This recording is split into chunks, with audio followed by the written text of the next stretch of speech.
revolución industrial y de estas revoluciones económicas que se van dando, ¿no?, a lo largo de la historia del desarrollo de las organizaciones a nivel mundial. Y básicamente se empieza a dar orden a partir de 1950, ¿no? Y a partir de aquí empezamos a tener, pues, una mejor estructura de cómo se van desarrollando estas teorías a lo largo de estos últimos años. Pero cuando viene la entrada de este nuevo milenio, surgen otro tipo de, o nuevas teorías que ya no entrarían en el modernismo, les denominamos posmodernistas, algunas todavía más como marco conceptual, más que teórico, pero pues estos son los últimos temas que estaríamos como aterrizando. Estos 4 de alguna manera se relacionan, estos 5 temas van tomados de la mano, pudiera ser una nueva oleada, ¿no?, de autores, y esto es lo que vamos a ver. Organizaciones inteligentes, diagnóstico organizacional para una mejor optimización, el cambio organizacional, y por último haremos con las organizaciones felices. ¿Qué son estas teorías posmodernistas de alguna manera, ¿no? Pues las teorías posmodernistas, como ustedes están viendo acá, pues son el resultado, ¿no?, de la revolución en este mundo empresarial. Estas pudiéramos decir que el posmodernismo viene a partir de este nuevo milenio, ¿sí? Y pues están guiando o están tomando cierto rumbo hacia los gerentes en su nueva toma de decisiones. Entonces, se empiezan a distinguir. Cuando hablamos, ya llevamos 20 años de esto, del posmodernismo, entonces habríamos que entender que no tampoco está tan nuevo o que son teorías totalmente nuevas. Algunas tal vez no logren consolidizarse, pero tendríamos que considerar que posiblemente la gran mayoría, o estas que yo les estoy poniendo acá, ya llegaron y que se han consolidado en el estado del arte de la administración. Empezaríamos con las llamadas organizaciones inteligentes, ¿no? Pues marca una relevancia a la organización, ¿no?, porque está basada en la generación del conocimiento. Yo quiero que aquí hagamos como una especie de pausa o de reflexión de lo que quiero que entendamos. Fíjense ustedes, número 1. Una organización, lo primero que tendría que entender o determinar es un inventario de talentos y competencias de sus trabajadores. Porque cuando tú te contratas con una empresa, entregas tu currículum, tu documento, tu experiencia, ¿no?, al área correspondiente, al área de recursos humanos, del factor humano. Sin embargo, no hay como un análisis del área de recursos humanos que realmente determine cuál es el inventario de competencias que tiene todo el personal de la organización. ¿Qué tanto sabe nuestro personal? ¿Qué tantas competencias tiene o talentos tiene? Porque hay competencias que no las manifiestan. Entonces tendríamos que empezar a considerar esta parte, ¿no?, de qué es lo que sabe nuestro personal. Esto nos va a ayudar, obviamente, a tener una mayor capacidad, a poder determinar nuevas funciones, a poder administrar estas competencias y que sobre todo estén a la disposición de la organización. Porque yo puedo tener ciertos talentos, pero si nadie me los pregunta o nadie me dice si lo sé hacer, pues yo no lo manifiesto. Sobre todo si no tiene que ver con mi puesto de trabajo. Entonces, aquí las organizaciones inteligentes primero determinan cuáles son sus competencias que tiene su personal, ¿no? Hablamos sobre creatividad, innovación, por ejemplo, inventiva, ¿sí? Es esta parte de acelerar el conocimiento dentro de la organización. Aquí cabe también señalar que tenemos un modelo dentro de la organización o que hay que instruir un modelo dentro de la organización para poder permear estos conocimientos o estos talentos en todo el equipo de trabajo. El que yo sepa algo, lo puedo poner a la disposición de la empresa, esa competencia o ese talento, pero no significa que yo vaya a estar todo el tiempo disponible para la organización y en consecuencia, cuando yo me retiro o me ausento de la empresa, ese conocimiento y esa capacitación pues se va conmigo. Entonces yo debo de tener un modelo de poder garantizar que ese conocimiento o ese talento o ese inventario de competencias que tiene la organización quedan a disposición de la empresa, aunque el trabajador que lo puso a disposición de la organización ya no esté presente. ¿Cómo puedo hacer esto? Hay que volverlo de manera explícita. Entonces, si yo tengo cierto talento, debo de aterrizarlo en, por ejemplo, cursos de capacitación para mis compañeros, procedimientos, reglamentos, sistemas, normas, etc. Y todos estos elementos volverlos explícitos. De tal manera que si yo o el trabajador ya no está a la disposición de la empresa, el día de mañana dejó algo tangible en la empresa para disposición de los demás compañeros. Aquí más o menos tenemos de lo que pudiéramos a realizar para poder generar organizaciones inteligentes. Uno, por ejemplo, libertad de iniciativa. Esto dio origen a lo que conocemos como empowerment. Sí lo ubican, ¿verdad? El empowerment. Ok. Entonces, esta libertad de iniciativa. El empowerment, como ustedes saben, debe estar administrado y dosificado. O sea, no le puedo dar toda la libertad al trabajador. Hay que dosificarlo, hay que administrarlo. Entonces, sí es cierto que voy a ir generando empowerment conforme el trabajador va generando resultados. Esto, de alguna manera, va a propiciar que se genere aprendizaje o autoaprendizaje entre el equipo de trabajo. Sí, hay que liberar a los equipos y por eso estos nuevos estilos de liderazgo de coaching, por ejemplo, ¿no? Solo intervengo cuando el equipo me lo solicita o el trabajador me lo solicita alguna opinión y entonces yo intervengo. Es cuando de alguna manera trabajo con estos equipos liberados. Si no, yo vuelvo a los protagonistas de la función del trabajo, al equipo, no al jefe o al directivo o al gerente. Por eso se vuelven coaches, están atrás, ¿no? Igualdad de oportunidades para todo el personal, todas las opiniones son valiosas, hay que diversificar, crear redes de aprendizaje. Esto es importante, se enseña en cascada, se debe enseñar en cascada. A veces es muy difícil que se compartan conocimientos si no tenemos un sistema o un mecanismo que se haga, que fomente este tipo de actividades.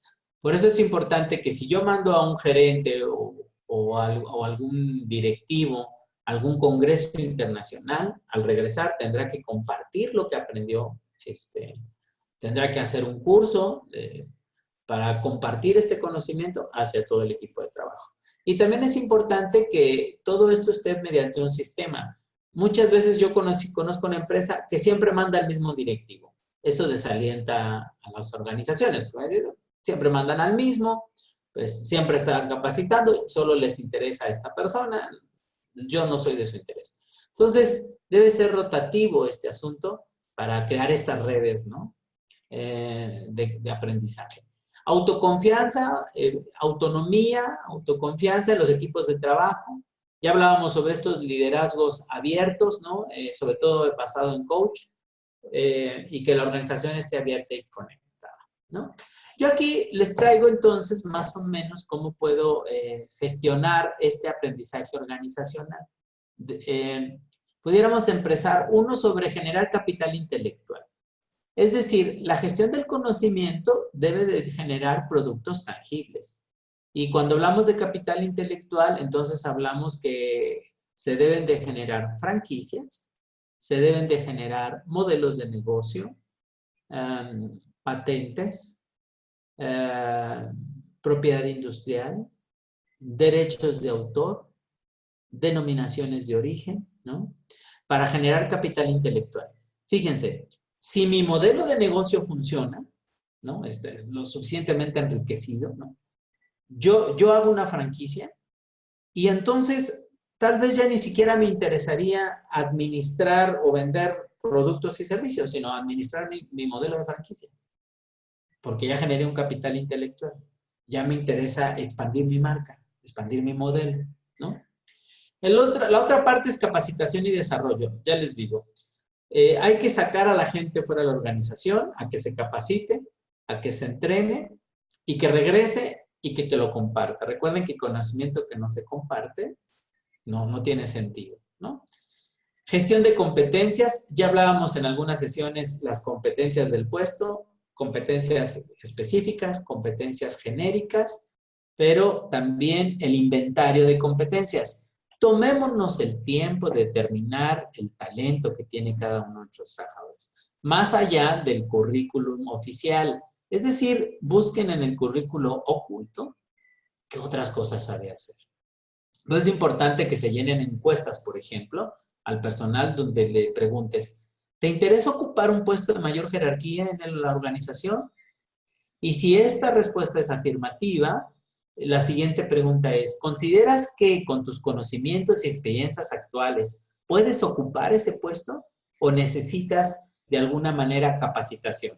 Si necesita capacitación, está bien, hacemos un plan de desarrollo del trabajador. Pero si te dice que yo me siento capaz de ocupar el puesto, entonces preguntémosle, dime qué sabes hacer, porque posiblemente no te está manifestando toda su experiencia, todos sus conocimientos y hay que gestionar esas competencias. También tenemos innovaciones dentro de la organización, son mejoras que nos hacen más competitivo, más eficiente, más eficaz, más productivo dentro de la organización para acabar en lo que estamos hablando. Organizaciones inteligentes o inteligencia organizacional. Al fin y al cabo es lograr que la empresa aprenda. Quiero darles un ejemplo tangible para que lo puedan entender.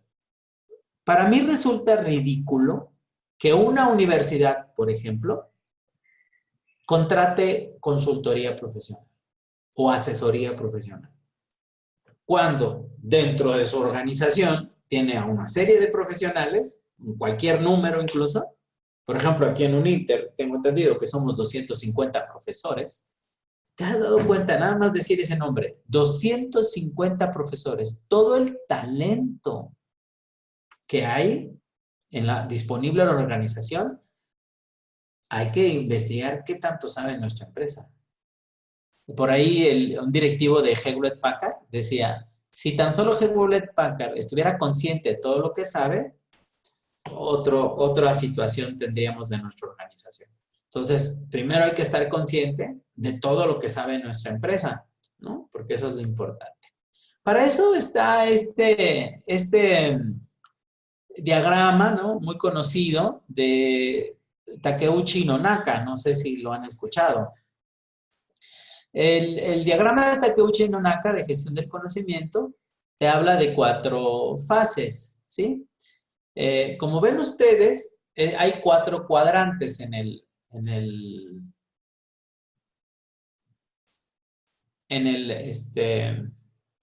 diagrama. Empezando en el sentido de las manecillas del reloj, estos cuadrantes que ustedes ven, ¿sí? Este que tengo yo aquí es el primero. Es el cuadrante 1, el cuadrante 2, cuadrante 3 y cuadrante 4. Este cuadrante 1 de externalización, dice Takeuchi Nonaka, es primero, haz que tu gente te externe, manifieste lo que sabe hacer. Si yo ni siquiera estoy consciente de todo el talento que tiene la organización, pues ¿cómo lo quiero administrar? Entonces, primeramente, debo de lograr que me diga, ¿no? dime qué sabes. Si no me dices qué sabes, pues no tengo un inventario de competencias, ¿no? De alguna manera. Una vez que yo lo he analizado, ¿no? O ya tengo yo esta parte de estar consciente, ¿no? Del talento que hay en los trabajadores, paso al segundo cuadrante, ¿sí? Que es la combinación. Yo tengo cierto talento y tengo que ver o determinar que esos conocimientos, ¿cómo pueden funcionar para la empresa? Y entonces hago este match, esta combinación, ¿no? Entre lo que sé hacer y lo que puedo aportar. Tengo que hacer esa parte, ese análisis. Entonces, yo te puedo decir, mira, yo sé administrar, domino una segunda lengua, sé sobre programación de computadoras, sé sobre redes, sobre administración de TIC, sobre cualquier cantidad, sé capacitar personal, tengo un diplomado de docencia, todo lo que quieras para la organización. Ok, ¿qué de eso puedo yo hacer en combinación con mis puestos, con mis funciones, con mis procesos? Paso número 2. Paso número 3, internalización. ¿Qué te dice Takeuchi Nonaka? Está bien, ahora necesito que lo aprenda. Que el mismo trabajador o colaborador entienda que lo que sabe hacer le abre las puertas para puestos, funciones, nuevos procesos, nuevos sistemas. Y entonces que internalice ese conocimiento, que lo aprenda. Una vez que él aprendió ese nuevo conocimiento, generó nuevas competencias y aumentó su talento. Tendrá que enseñarlo en cascada a otros. Y el cuarto cuadrante entonces es socialización. Este último. Lo socializa. Lo comparte. Y ahí nos la llevamos.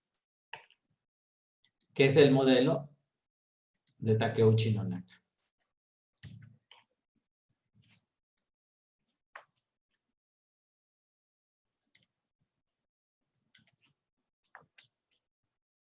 Bien, hasta aquí, compañeros. ¿Alguna pregunta, comentario? O sea que la administración inteligente se basa prácticamente en tener información y conocimiento. ¿Se puede resumir en eso? Sí. Tienes que primero determinar qué sabe tu gente. Tiene que socializarlo. Tiene que combinarlo con lo que puede aportar a la organización. ¿Qué puedo hacer nuevo? ¿Sí? Lo tengo que aprender. Esa parte de yo sé hacer esto, pero si combino esto más esto, lo tengo que reaprender y socializar este nuevo conocimiento hacia los demás. Es importante porque ahí hay que pasarlo. Si ustedes ven el diagrama, yo no hice mucho énfasis en eso, pero si ustedes ven el diagrama, aquí les dice, ¿sí? Que hay un conocimiento implícito y un conocimiento explícito. Y entonces, el que tú de alguna manera conozcas un tema, ya lo hayas combinado, ya lo hayas aprendido, no te garantiza que ese conocimiento quede a disposición de la empresa o de la organización. Por eso es importante volverlo de manera explícita, mediante un manual, mediante un procedimiento, mediante un sistema, un reglamento, lo que quieras, una norma, en fin, lo que quieras. Pero garantizas que ese conocimiento se queda para la empresa. Por eso es todo un sistema que hay que implementar, ¿no? Entonces, ya con estas nuevas tendencias o con este nuevo elemento, difícilmente caes en asesorías o caes en consultoría profesional, entonces, solamente cuando sea muy especializada, porque la empresa aprende a aprender de su experiencia y su conocimiento, ¿no? Y deja de depender incluso de un individuo, porque queda el manual, queda el sistema, queda el reglamento. Cuando llega alguien nuevo, sobre el sistema. Ahí está el manual, ya lo desarrollamos. Hay aprendizaje. Eso el día de mañana te construye un modelo que se puede volver una franquicia, una patente, todo va ligado, una propiedad industrial, ¿no? Una denominación, un derecho de autor, etcétera, y te empieza a generar capital intelectual. la organización, a partir de su conocimiento que tiene. ¿Ok? ¿Alguna otra pregunta? ¿No? Bien, continuamos entonces.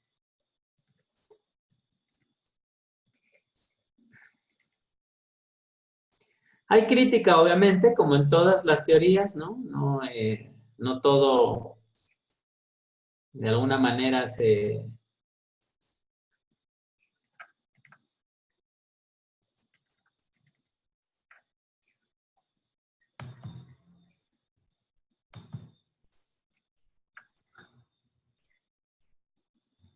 no todo es perfecto. Siempre hay críticas hacia estos elementos. Pero como pueden ver, por ejemplo, aquí lo que nos dice es que la parte del conocimiento por sí mismo no incrementa valor a la organización, salvo que sea alguna institución de educación, ¿sí? Lo que incrementa el valor es que se traduzca en un producto o en un servicio, en una aplicación de ese conocimiento que hagan las personas. Por eso cuando hablamos de este capital intelectual, ¿no? Es este el que nos interesa. ¿Por qué razón? Pues porque esto se traduce, sí, en un producto, en un servicio, en algo que genera valor monetario y que le empieza a dar implicación de negocio. Y esto es lo importante que nosotros tenemos, de alguna manera.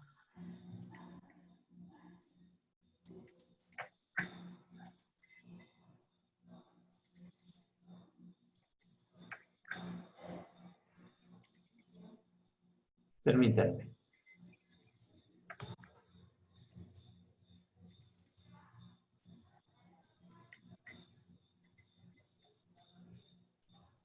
El siguiente tema es diagnóstico organizacional. Esto tiene que ver con los cambios que estamos de alguna manera generando, ¿no? ¿Sí? Por ejemplo, es un proceso analítico que permite conocer la situación real de la organización. Nos va a ayudar a entender estos problemas y áreas de oportunidad para corregirlos, para saber dónde estamos parados, qué es lo que tenemos que mejorar de nuestra organización. Se realiza en todos los niveles, ¿sí? Tanto interno como externos, de estos procesos claves que se manejan en la organización. Y el diagnóstico en general no es un fin en sí mismo. Es el primer paso para perfeccionar, para mejorar el funcionamiento de nuestra organización. Hay tres herramientas administrativas básicas que pudiéramos considerar para el diagnóstico organizacional. Arqueo, autoestudio y auditoría. El arqueo solo lo utilizaríamos como una última instancia, porque cuando te hacen un arqueo, te van a supervisar, te van a revisar, pero evidentemente es para generar una salida de la organización. Ya aquí está agotado el problema y la única salida es cambiar al personal. Prácticamente es, cuando te hacen un arqueo, prácticamente te están diciendo que ya te vas de la empresa porque no funcionas y no hay manera, se han cansado de darte seguimiento, supervisión y te van a dar las gracias prácticamente. Entonces, evitemos lo más posible caer en ese arqueo. Pero básicamente te van a decir algo no funciona y por todo lo que se ha hecho antes o todas las estrategias que se han ocupado, el que no funciona eres tú. Entonces te terminan dando las gracias. Cuidado con eso, evitemos lo más posible. Después tenemos el autoestudio. Y esto es una especie de autodiagnóstico de decir, dentro el gerente y su equipo de trabajo poder determinar cuáles son sus fallas, cuáles son sus fortalezas, de alguna manera, y tener los argumentos para hacerlo. Esto es importante. Normalmente nos piden el FODA, ¿no? Te piden, haz tus fortalezas, oportunidades, debilidades, amenazas, de tu gerencia, de tu área, etcétera. Pero normalmente siempre damos cuestiones que yo considero como una perspectiva, como algo muy personal, como una visión muy personal del gerente y carece de argumento. Entonces, sí al FODA, siempre y cuando tenga un argumento. Entonces, yo puedo decir, por ejemplo, fortaleza de mi gerencia, bueno, pues personal consolidado, altamente capacitado, con amplia experiencia, genera autoaprendizaje, aplica gestión del conocimiento. Ok, está bien. Premisa, ¿no? Esa idea te la compro. ¿Cuál es el argumento? ¿De dónde el gerente se basa para decir que su equipo de trabajo realmente está actualizado o bien capacitado? Dame pruebas. Y entonces el autoestudio te lleva hacia allá, porque es basado en argumentación. ¿Sí? O sea, la palabra de gerente, si bien es cierto, tiene cierta credibilidad, pero yo quiero pruebas, indicadores, documentación que me genere algo real. La otra, y esto es lo más importante, es que venga un ente externo y te examine, y eso es la auditoría. Y sobre evidencias objetivas, ¿no? Que te diga, a ver, vamos viendo cómo está esta parte de la empresa, ¿no? Es un examen metódico independiente para determinar si las actividades y resultados relativos satisfacen pues los objetivos que se plantearon inicialmente, o si estamos cumpliendo o no esos objetivos, o si nos estamos sobrepasando los objetivos que habíamos planteado o no. Y esto es importante para que nosotros podamos ir entendiendo. Aquí les voy a dar algunos tips importantes. El auditor, evidentemente, siempre es un ente interno, pero puede haber auditores internos. Si es un auditor interno, recuerden ustedes, es otra, la gerencia A, auditando a la gerencia B auditando a la gerencia C auditando a la gerencia D, y así sucesivamente, creando un anillo de alguna manera. Si es un auditor, por eso es independiente. Si lo hago yo con mi equipo de trabajo, es autoestudio. Tiene forzosamente que ser alguien externo. Lo mejor es que venga alguien de fuera y te examine, porque tiene otra perspectiva, tiene otra visión, y te puede ayudar más a determinar cuál es el diagnóstico que tiene la empresa, ¿no? En esta parte de hacer el diagnóstico organizacional. Y determinar si los indicadores nos estamos quedando cortos, si los estamos cumpliendo o los estamos incluso sobrepasando. Nada más te quiero decir una cosa, o les quiero compartir una cosa. Esto es importante. Si dentro de tu análisis determinas que la auditoría te dice en tu primer dictamen, todo está perfecto, no hay oportunidades de mejora, todo va al pie de la letra, conforme a lo establecido, hay evidencia objetiva, el personal está bien, ok, primera llamada, te la paso. Te digo que tu sistema está al 100. En 6 meses te vuelvo a aplicar la auditoría. Y te vuelvo a examinar todos tus indicadores, tus procedimientos, tus evidencias. Y te sale que la empresa está al 100, 0 y van 12. Te voy a decir, ok, a los 6 meses regreso y no te detecto ni una falla nuevamente y todo tu sistema está bien y hay mejoras. En ese momento te desacredito el sistema completo. Va para atrás. Porque eso de que tu sistema en 3 auditorías no presente ningún error, ningún dato de dispersión, que te lo crean en tu casa, te vas, no funciona. En ese momento es al sistema completo. No funciona tu sistema. No funciona que no tienes errores. Ahora resulta que eres perfecto. Eso no me lo creo. Entonces, cuando te apliquen tu auditoría, forzosamente en el diagnóstico organizacional, debe de haber dispersión, debe de haber fallas, errores, oportunidades de mejora. Que no nos preocupe tener oportunidades de mejora. Pues es como su nombre lo dice, para mejorar. Pero si en 3 auditorías resulta que todo está perfecto, lo único que te dije es, tus indicadores que pusiste no están a la altura de tu trabajo. Son una burla. Me quieres tomar el pelo.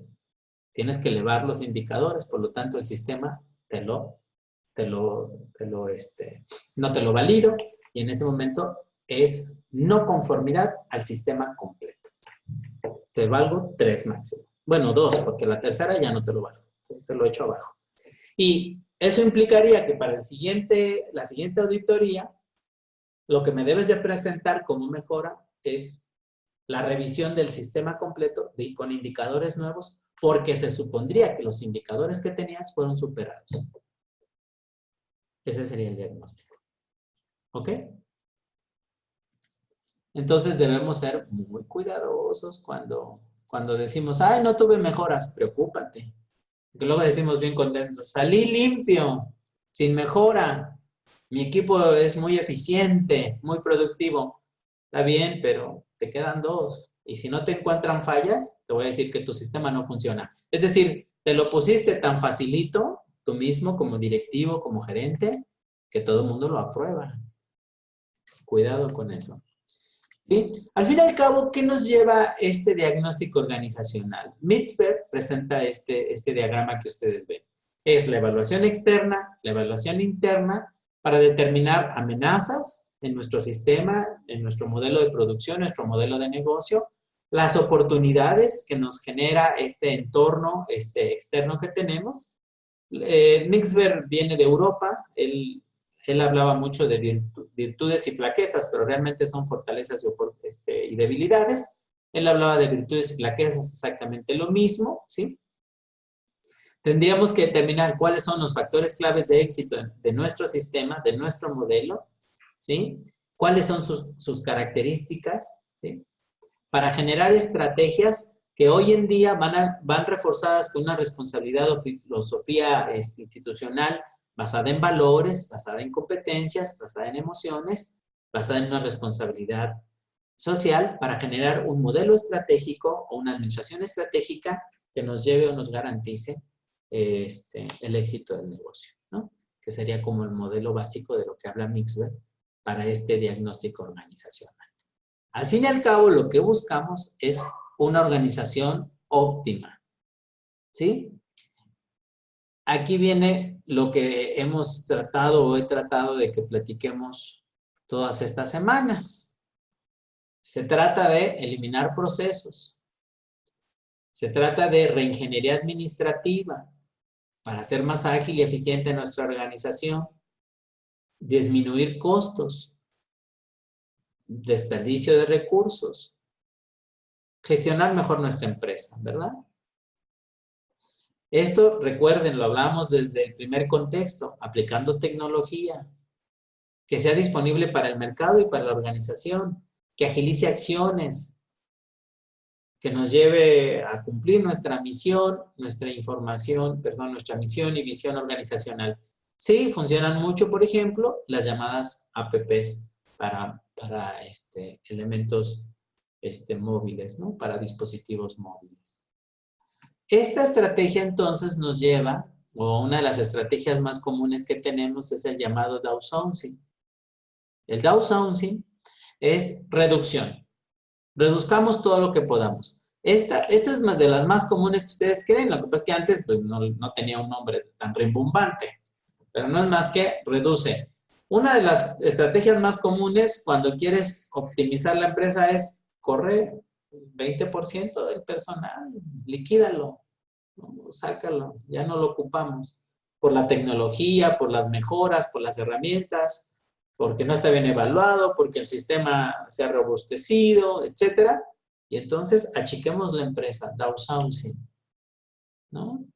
Que sería una de las estrategias más comunes a desarrollar en esta empresa, ¿no?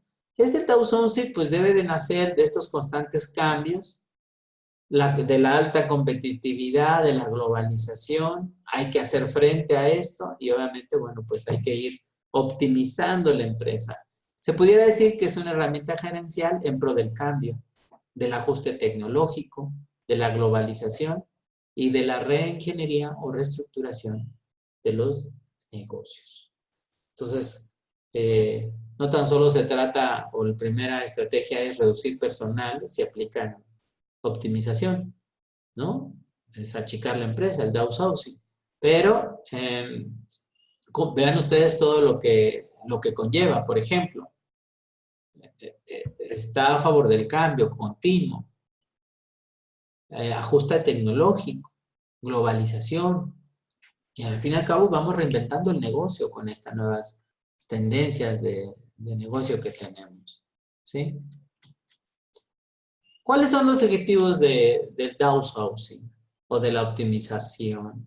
Uno, permanencia en el mercado, ¿no? Esto es importante porque si nosotros vamos adoptando nuevas tecnologías, vamos de alguna manera reduciendo costos, reduciendo puestos porque somos más eficientes, pues nos da permanencia en el mercado porque le estamos apostando a la eficiencia productiva hacia nuestro modelo de negocio. Y evidentemente eso nos lleva a ser más eficientes, más productivos y pues es una estrategia de supervivencia y de permanencia, de alguna manera, en nuestro mercado meta. ¿Sí? Ustedes saben, todo el tiempo hay embates externos a la organización. La organización es un ente vivo. Entonces hay que levantarse de esas situaciones adversas que vienen del exterior. Una de ellas de la innovación tecnológica, ¿no? Tenemos que estar viendo esa parte. Disminuir costos del personal. Esta es la más común, ¿eh? Cuando ustedes les digan, aplica downsizing, lo primero que te están diciendo es, liquida de entre el 20 al 30% del personal que labora en la organización. O sea, eso se va. Entonces, realmente es fusión de puestos, es desaparición de puestos para poder generar esta disminución de costos de personal, ¿no? Aumentar rendimiento laboral, ¿no? Excluir todo proceso, tarea o actividad que no le genera valor a la organización y que además está de más, y créanme, eso es burocracia, estamos llenos de procesos burocráticos dentro de las organizaciones. Entonces, cada vez que yo reduzco o simplifico un proceso, lo hago más simple, evidentemente me ayuda a tener un mejor control. Me iba a preguntar a alguien, perdón, vi que alguien me levantó la mano. Sí, adelante. Eso significa que ante todo este tipo de herramientas, entonces las organizaciones tienen que estar en una constante revisión de su misión y visión. Sí. Recuerda, bueno, dos situaciones. De la visión, recuerda, hoy en día, si tú eres una macroempresa, cuando te hablo de macroempresa con presencia internacional en mercados foráneos, etcétera, o sea, una marca, no sé, como Coca-Cola o McDonald's o algo así. Si tú eres una empresa de ese estilo, tu visión es a 4 años. Punto. Si eres mediana o pequeña empresa, 3 añitos, largo plazo. Esa visión la debes de cumplir en 3 años. Cuando tú concibes tu negocio, formulas tu misión. Hablamos de la escuela del diseño, donde se define esta filosofía administrativa. La misión también la vas a revisar cada vez que lances una nueva visión. Entonces, si yo soy una gran empresa, grande de tamaño, mi visión va a ser a 4 años. Y en su momento lanzaré 2024 una nueva visión para el 2028. Pero en el 2024 reviso mi misión. Y ahí solo le cambiaré 1 o 2 palabritas. 2, 3 palabritas. Porque si yo cambio la misión, ya soy otra empresa. Entonces, tengo que empezar de ceros a consolidar esa nueva misión. Entonces, la misión solo cambia lo necesario. Cuestiónate si lo que escribiste en la misión sigue siendo válido en este nuevo contexto de los próximos 3, 4 años que vas a lanzar esa visión. Si sigue siendo válida y actualizada, no le cambies ni una coma. Déjala tal cual. La misión no cambia. Ahí te la llevas.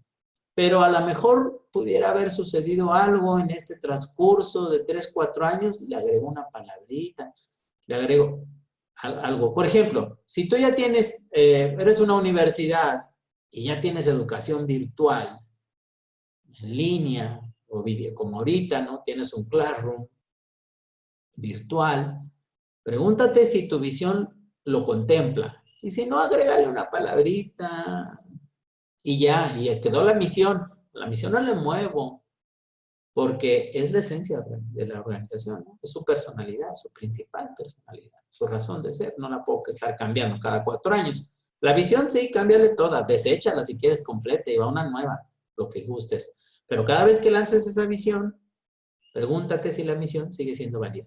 Con una o dos palabritas, no le cambias más. Si tú relanzas una nueva misión, porque la cambiaste literal, bueno, está bien, pero entonces tienes una empresa nueva, un modelo de negocio nuevo, que apenas vas a empezar a consolidar.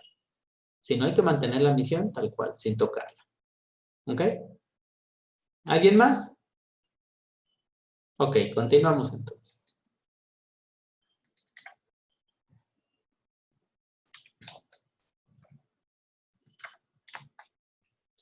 Eso nos lleva entonces a ver los cambios organizacionales, ¿sí? Obviamente estos cambios tienen el objeto de mejorar la eficiencia, la eficacia de nuestra organización, ¿sí? Buscamos que nuestros recursos, ¿verdad?, sean los mejores y mejor utilizados dentro de la empresa, y por eso voy a hacer estos cambios dentro de la organización para que pueda hacerlo de alguna manera adecuada. Vean ustedes, aquí les presento una tabla.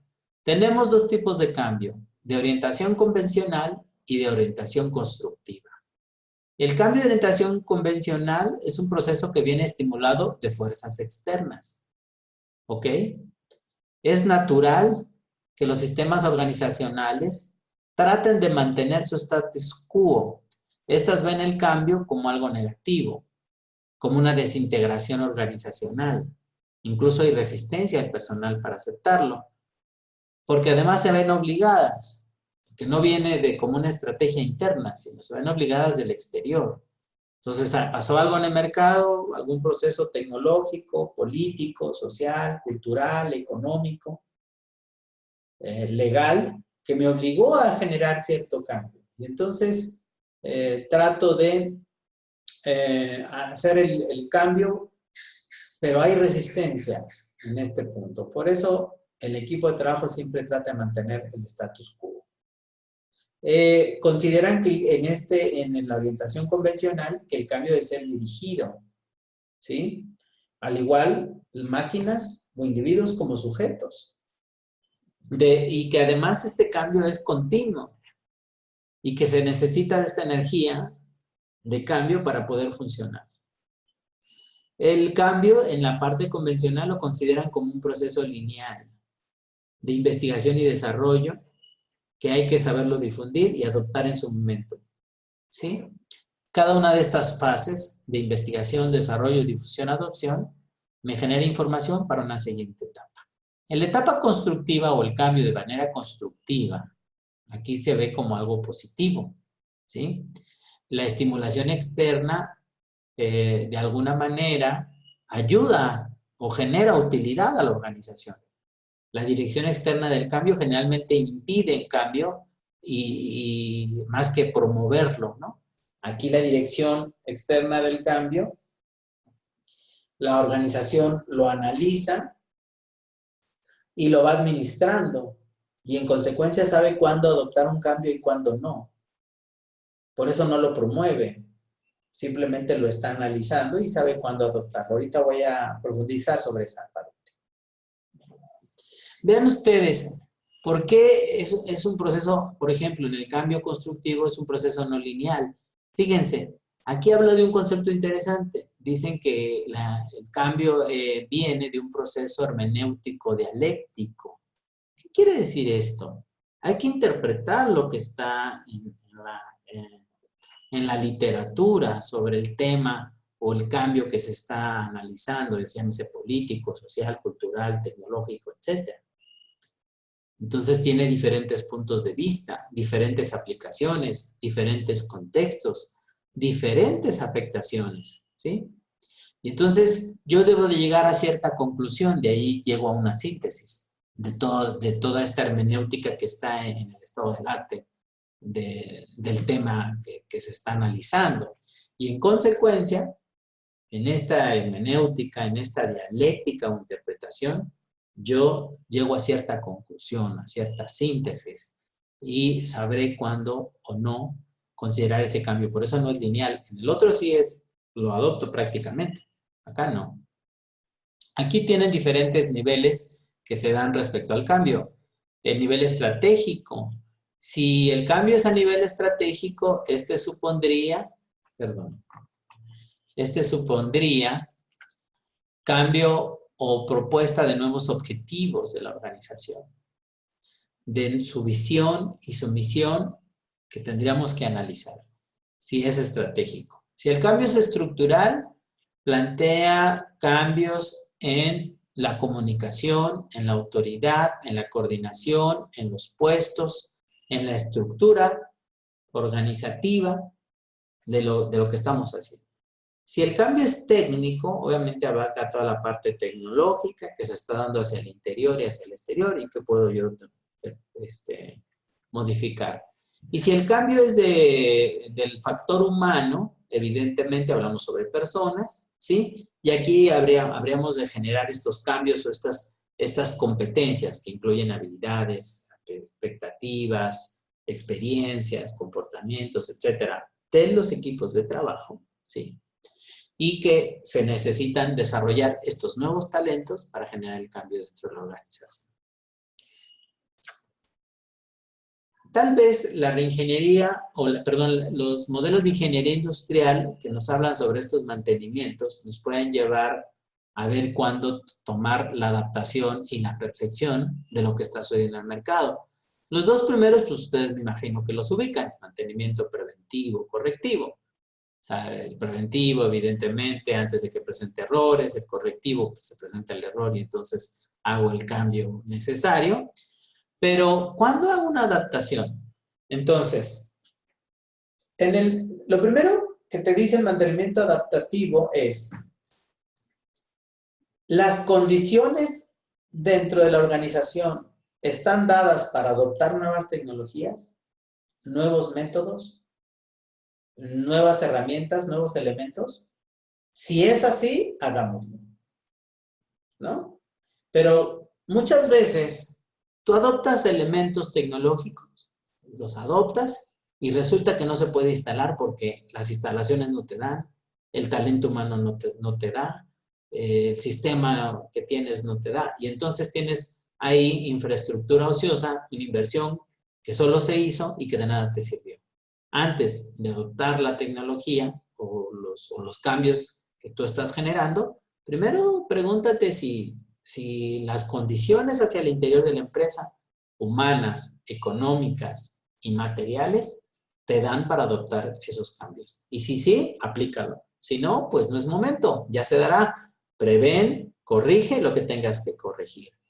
Prevé lo que tengas que prever y después adapta para que se dé. Pero adoptar tecnología o adoptar nuevos modelos, mecanismos, herramientas, por hacerlo, pues no te da. Solo cuando manejas la prevención, la corrección y la adaptación de estos modelos de cambio de manera correcta, puedes llegar a tener un modelo de mantenimiento perfectivo. Porque tu autoaprendizaje, tu gestión del conocimiento, te da para saber cuándo sí, cuándo no. Vas a tener incluso ya un sistema de conocimiento a la perfección para tu modelo de negocio, de cómo generar y administrar ese cambio. Llegas a ese nivel de conocimiento. Lleva tiempo y hay que construirlo. Para finalizar, llegaríamos a esta parte de las organizaciones felices. ¿Hasta aquí alguna pregunta o comentario? Ok, perfecto. La capacidad de la empresa para ofrecer de alguna manera bienestar, desarrollar fortalezas en el equipo de trabajo, ya hablábamos, ¿no? Esta parte de generar organizaciones felices.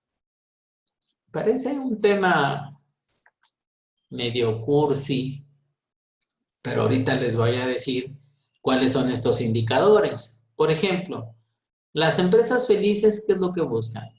1, resultados. 2, permanencia del equipo de trabajo. 3, un plan de vida y carrera por cada trabajador, sobre todo como sistema de retención de talento. Evitar el ausentismo de nuestra empresa.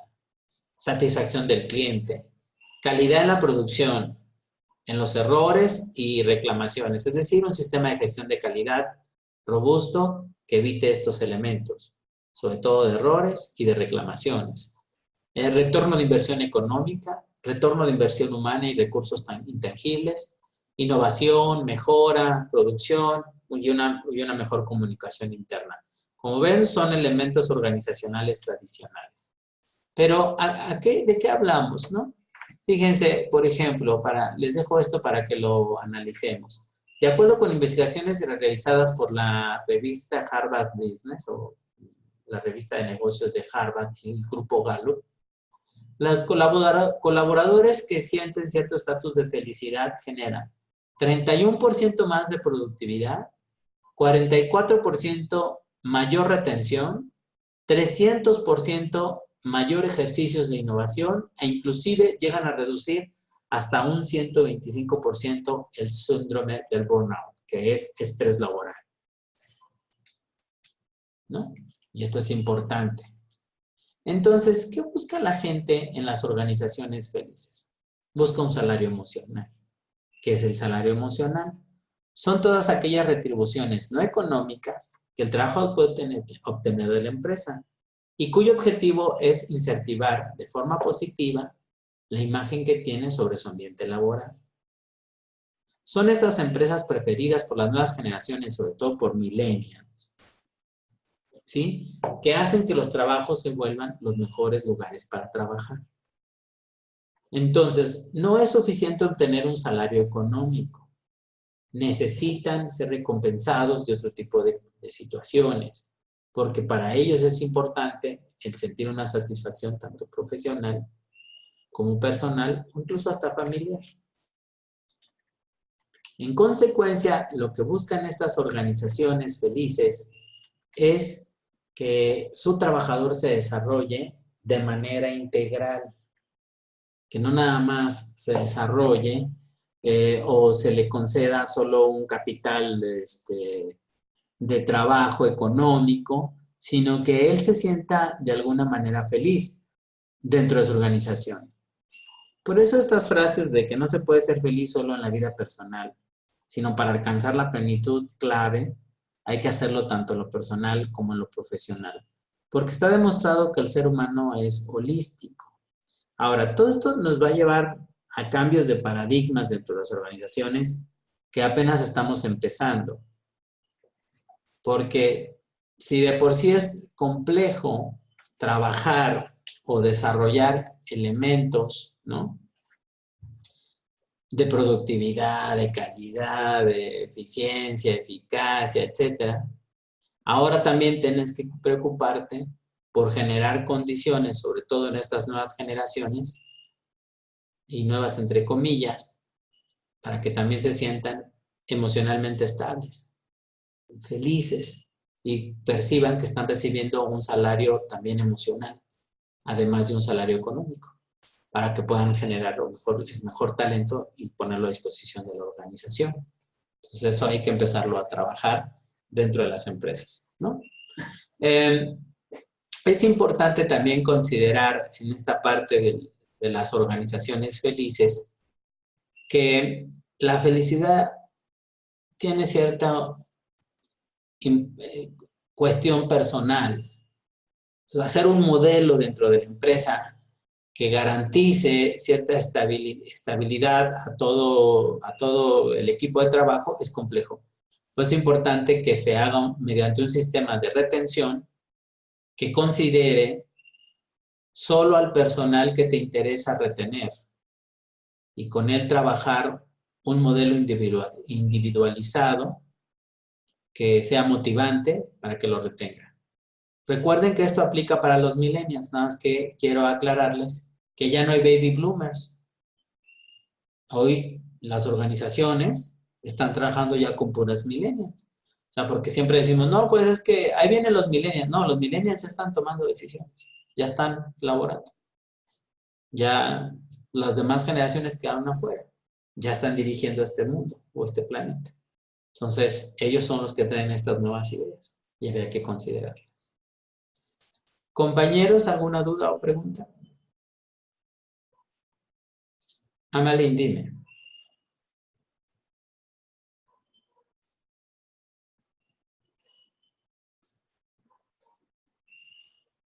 No te escucho. Ahí creo ya vas a entrar.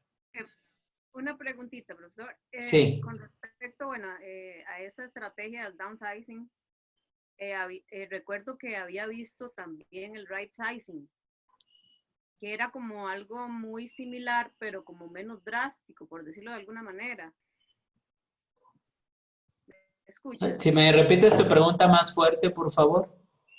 Que en ese término del downsizing, había escuchado también hablar del right sizing, que era algo similar, pero menos drástico.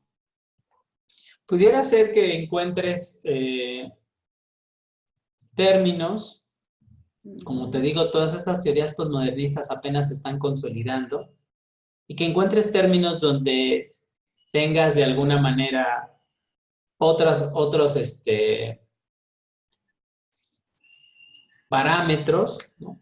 para estas teorías o técnicas. Por ejemplo, el downsizing viene incluso del outsourcing, porque fíjate, el outsourcing es, tú no eres parte de esta empresa, tú eres personal subcontratado, entonces, sí, para dar asesoría. Y eso reduce, ¿no?, la responsabilidad hacia la organización. Eso empezó a cambiar porque las empresas empezaron a abusar del outsourcing y ahora la tendencia es que la organización los considere parte de su planta. Aquí en México se cambió esa ley. Entonces, antes las empresas o el personal subcontratado y demandaba o tenía algún problema legal, se entendía con su empresa de subcontratación y no donde laboraba realmente. Y la empresa donde laboraba realmente se lavaba las manos y decía, yo no tengo nada que ver. No, la ley cambió a las responsabilidades para los dos patrones, para donde labora y para el que lo subcontrata, ¿no? Y entonces, para evitar esto vino el downsizing y dijeron, bueno, si va a ser parte de nuestra responsabilidad, pues entonces mejor reduzco personal, ya no subcontrato, ¿no? Y tomo la subcontratación solo por personal de temporada. O sea, que a lo mejor en Navidad necesita más personal por el flujo de producción, entonces subcontrato personal solo por cierta temporada, por temporalidad. De hecho, profesor, aquí pasa en Costa Rica igual. Por ejemplo, si usted contrata por outsourcing y no tiene un contrato por servicios profesionales, entonces ellos podrían alegar que son parte de la empresa y hay que pagarle todos los, digamos, las prestaciones, que sería aguinaldo, vacaciones, claro, y todo eso. Sí, pues esa es la tendencia, que ahora el outsourcing ya no es su personal subcontratado, realmente ya es personal contratado. Entonces, habría que ver si es una estrategia válida. Entonces, por eso le están apostando a estas nuevas tendencias de, bueno, pues mejor reduzco y me le apuesto a tecnología o etcétera. Y pues, posiblemente haya ciertos conceptos o tendencias hacia reducirlo un poco. Aunque la tendencia es mucho a la especialización. Por ejemplo, el liderazgo, hay un nuevo término que es mentoring. ¿Lo han escuchado? Todavía esto de la parte emocional, ¿no? Donde ya no tan solo tú tienes que ser un coach, sino un mentor. Y es buscar esta relación emocional entre el colaborador y el jefe. O sea, ya no tan solo es esta relación profesional, sino personal. Y entonces me vuelvo su mentor, su padrino, su guía, más hasta incluso de problemas de vida, no tan solo de vida profesional, sino de vida personal. No, bueno, pues si no podemos con problemas laborales, pues, que me vuelva yo tu asesor emocional. No, imagínate todo lo que se tiene que preparar hoy en día un gerente. Se vuelve complicada la cosa. Pero bueno, habría que ver si el mentoring empieza a madurar. Pareciera que sí. A mí no me gusta dar mucho ese tipo de ejemplos, pero si ustedes han visto esta película del panda, ¿no? ¿Cómo se llama? De pandita. De caricatura, bueno, de animación, no me acuerdo cómo se llama. Kung Fu Panda. Pero ese panda, ¿se acuerda del nombre? Kung Fu Panda no. Ese, del Kung Fu Panda. Con la tortuga, ¿no? Ese sería un mentor, precisamente, ¿no? Que es más una relación más emocional. Encuentra una conexión emocional con el panda, que no tiene incluso el jefe inmediato, ¿no? Pero que él sí le ve cierto desarrollo emocional, profesional. Por ahí va el asunto del mentor. Entonces, hay mucho que trabajar en esa parte también del gerente, de alguna manera. ¿Alguna otra duda o comentario? Adelante, Jorge. Buenas noches, compañero profesor, ¿me escucha? Sí. Es que estoy acá y tenía problemas con la conectividad, pero ya estoy clarito y ahora sí estoy bien. Profe, me preocupa un poco lo de las organizaciones felices o la organización feliz ahora que está escuchando esta parte, porque si lo ubico un poco en lo que es el Ministerio de Educación o cualquier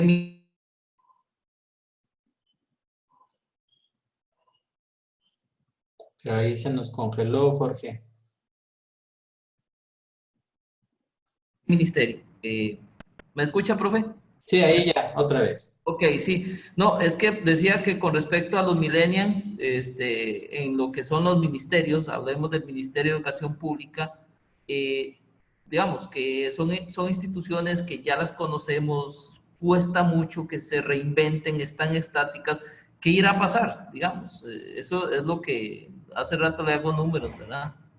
Es lo que mencionaba sobre el cambio, ¿no? Hay una resistencia, lo ven como algo negativo, ¿no? Mientras que en la otro estilo de cambio hay un análisis de lo que existe en la bibliografía, de lo que se está surgiendo y se sabe qué hacer y qué no hacer. Ahora bien, esta resistencia es natural y más en nuestra zona, en esta zona del planeta, ¿eh? Nos resistimos mucho hacia corrientes que vienen de fuera, pero la realidad es que sin darnos cuenta, el cambio no se detiene. Lo único seguro en las organizaciones es el cambio. Entonces, tarde que temprano, va a suceder. Si tú ves los 3 elementos de la reingeniería administrativa, te dice, primer elemento de la reingeniería administrativa, tú debes de ser una empresa que genere el cambio. Tú, con tus procesos, tus modelos de servicios y de productos, debes generar el cambio. No esperar a que otros hagan el cambio. Yo genero el cambio en el segmento de mercado. Yo hago que los demás me sigan y ese sería el segundo tipo de reingeniería. Si yo no soy una empresa que genera el cambio en el mercado, entonces sigo a las organizaciones que están generando el cambio, que van marcando una dirección. Pero ve la desventaja que ya me planteé. Mientras unas son las que dicen, por aquí nos vamos a ir porque este es el cambio que estoy proponiendo y cambio el mercado, las demás lo seguimos. Y cuando alcanzamos a nuestro competidor, este ya generó otro cambio. Y las demás lo volvemos a seguir y cuando lo alcanzamos, este ya generó otro cambio. Entonces, siempre estamos tras las empresas que generan el cambio. Lo mejor es propiciar nosotros el cambio. El último tipo de reingeniería es o sigo el cambio o mejor pues tiro la toalla y me voy porque ya no tengo herramientas para competir. Entonces, cuando tú dices, me resisto a adoptar el cambio, me vuelvo una empresa aristócrata. Es decir, que me mantengo en una línea todo el tiempo, estática, aunque la curva tecnológica, política vaya subiendo, yo sigo acá.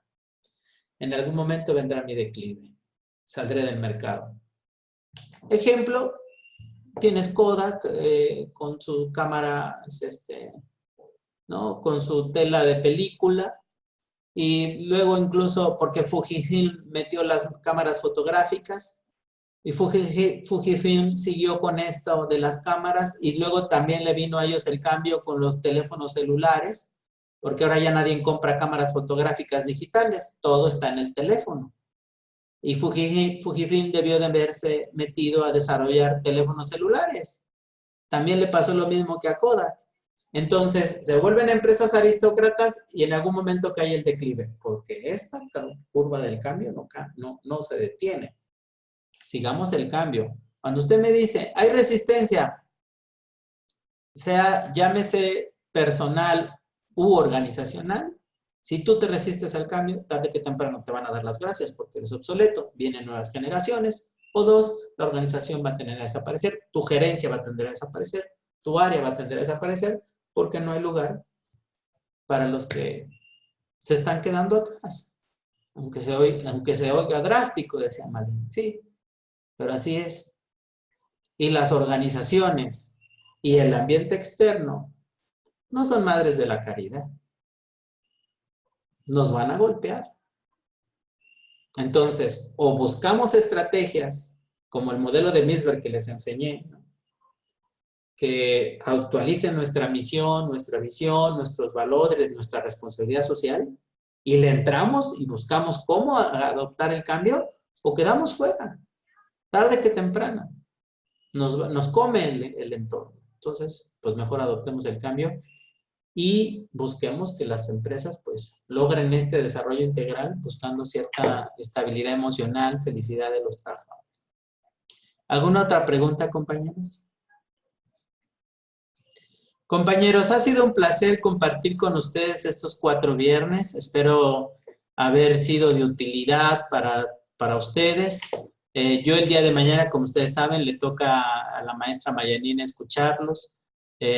Sin embargo, estoy al pendiente de sus exposiciones, de sus trabajos. Les agradezco su tiempo, su atención, su amabilidad, el que me hayan dado la oportunidad de poder compartir con ustedes todos estos conocimientos, teorías, análisis. Les agradezco su atención infinitamente.